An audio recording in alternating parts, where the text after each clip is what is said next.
Ýaýlym Berdiýew Türkmenistanyň milli howpsuzlyk ministri wezipesinden boşadyldy. Türkmenistanyň prezidenti Gurbanuly Berdimuhammedowyň fermany bilen milli howpsuzlyk ministri Ýaýlym Berdiýew wezipesinden boşadyldy. Bu barada döwlet telewizionynyň Watan Habarlar gepleşigi 12 fevralda habar berdi. Habar gepleşigini prezidentiň değişli fermany okuldy. Türkmenistanyň täze milli howpsuzlyk ministri wezipesine ministriň orunmasary polkovnik Gurbanmurat Annaýew bellenildi. Döwlet mediýasy Berdiýewiň başga işi geçirilýänligi sebäpli wezipesinden boşadylyny aýdýar. Ýöne onuň täze işi barada maglumat bermeýär.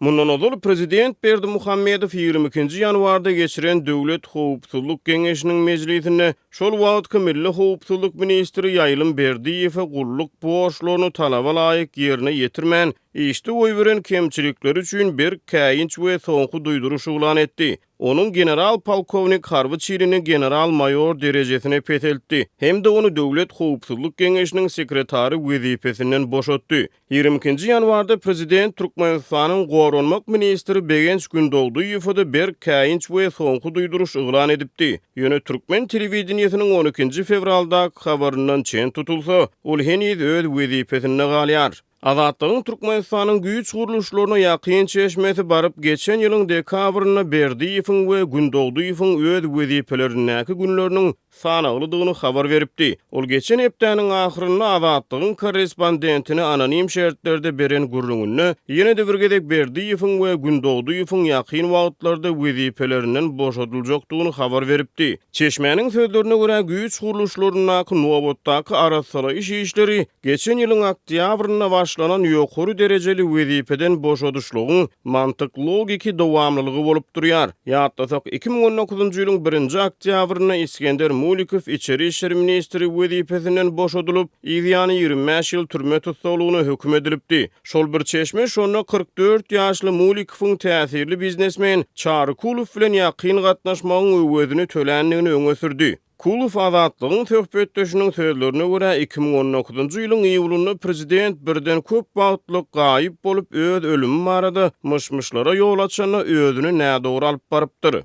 Şol bir wagtyň özünde Azatlygyň bir näçe çeşmeleri arassaçylyk işleriniň kadr çalışmalaryň şu ýyl meýilleşdirilýän konstitusiýon reformalaryň ýygyny döwlet dolandyrylşyna boljak üýtgeşmeleri bilen ýyl teşekkürdigini aýdýar. Munun bilen bağlılıkda çeşmeler güýç guruluşlaryna arassaçylykda ýene de bir näçe güýç ýol başçysyna gezegin ýetjekdigini aýdýarlar.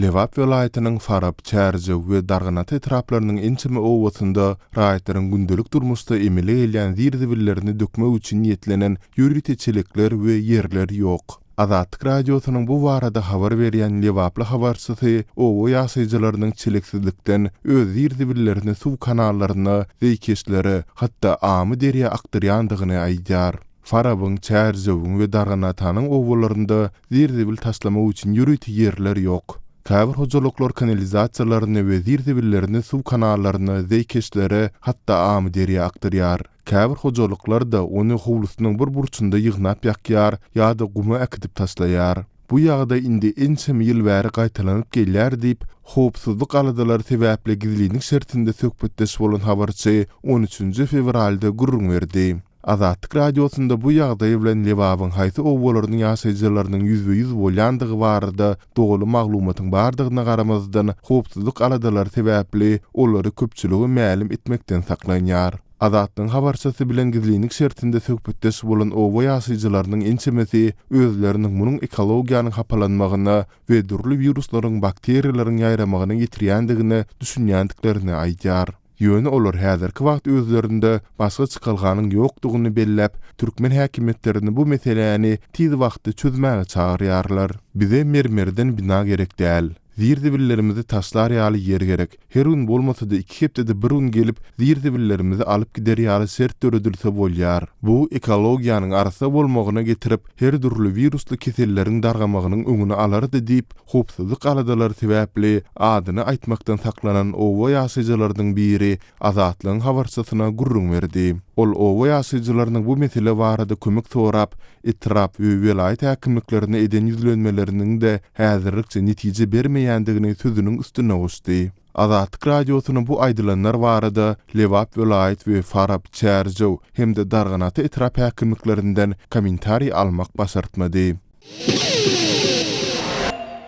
Türkmenistanyň prezidenti Gurbanguly Berdimuhammedowyň Mary vilayatyna etjekdigi aýdylýan sapary bilen baglykda Mary şäheriniň köçelerinde köpçülikli ýagdaýda arassaçylyk we awatlaýyş işleri güýçlü depginde dowam edýär. Azatlyk radiosynyň bu barada habar berýän Maryly habarçysy geçen hepdeden tapawutlykda şu günler bu arassaçylyk işleriniň şäheriň diňe Kemine köçesiniň ugrunda we ondan uly meçhide çenli aralykda geçirilýändigini aýdýar. Jemaat hojalygy we beýleki guruluşyk edaralarynyň işleri ýoluň gyralaryna, dukanlaryň edaraların ve ýaşaýyş jaýlarynyň ählisiniň penjerelerini ýuýarlar. Kemine köçesiniň ugrunda göze görünýän ýaşaýyş jaýlarynyň üçögi gyzyl we ýaşyl renklere boýalýar. Bu işlerdiňe göze görünýän ýerlerde geçirilýär diýip, howpsuzlyk aladalar sebäpli gizlinlik şertinde söhbetdeş olan habarçy 12 fevralda gurrun berdi. Mundan başga habarçy Marynyň aeroportunda howpsuzlyk çäreleriniň güýçlendirilendigini, onuň merkezi girilgesinde adamlaryň ýeke-ýekeden barlygydan geçirilýändigini aýtdy. Bu ýerde polisiýa işgärleri gapydan giren adamları jikme-jik barlaýarlar. Olar adamlardan jüýlerini çöwürmegi we köwüşlerini çykarmagy talap edýärler. Soňra da olar ellerini adamlaryň jüýlerine sokup, endamyň ähli ýerlerini we jorabyny elleri bilen barlaýarlar diýip habarçy gurrun berdi. Şeýle dol soňky bir näçe güniň dowamında Marynyň aeroportunyň goloýunda Bayramaly şaýolunyň ugrunda arça baglarynyň ekilendigini hem aýdýar. Owa hojalyk kärhanalaryna degişli tehnikalar we traktorlar aeroportuň goloýundaky potret ýerlerini hem agdardy diýip habarçy belledi. Türkmen häkimetleri tarapyndan bu arassaçylyk işleriniň we barlyklaryň sebäpleri barada resmi düşündürüş berilmeýär. Bu barada Azatlyk radiosynyň Mary vilayet häkimliginden we aeroportundan kommentari almak synanşyklary hem häzirlikçe netije bermedi. Bu arassaçylyk çäreleri we döwlet başdanynyň Mara sapar etjekdigi barada resmi metbuatda hem häzirlikçe maglumat gözeýilmeýär.